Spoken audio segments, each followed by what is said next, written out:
याद बाजा यारवा एकरा गहुआ के लड़का दोनों समान एकर कोइले बाबाड़का एकरा घरवा के लोग नहीं बोले बोले बोले बोले मरवतिया छौड़ी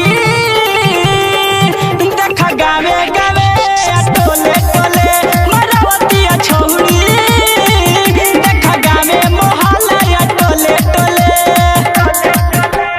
याद बारे यारवा एकरा गहुआ के लड़का दोनों समान एकर कोइले बाबाड़का आ एकरा घरवा के लोग नहीं बोले बोले बोले बोले मरवतिया छौड़ी देखा गावे गावे टोले टोले मरवतिया छौड़ी देखा गावे मोहल्ला टोले टोले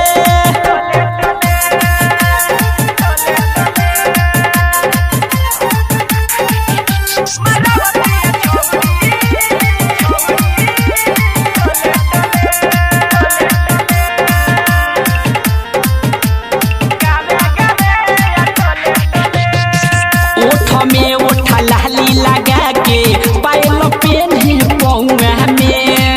ऐठत बैठत जहले त पूर्व पश्चिम गौआ में रे भाई ओठा में ओठा लाली लगा के पायल पेन्ही पौआ में ऐठत बैठत जहले त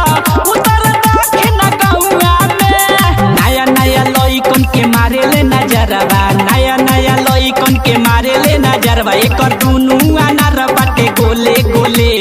गोले गोले मरवतिया छौड़ी देख गावे गावे टोले टोले मरवतिया छौड़ी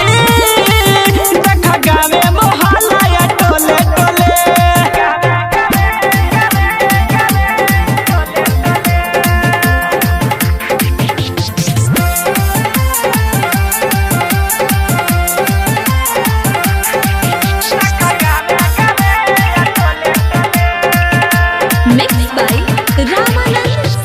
पप्पू पुजारी राजकुमार सुनल तू ठीक से पतरकी के चक्कर चलेला अशोक हयासी कसे पप्पू पुजारी राजकुमार सुनल तू ठीक से पतरकी के चक्कर चलेला अशोक हयासी कसे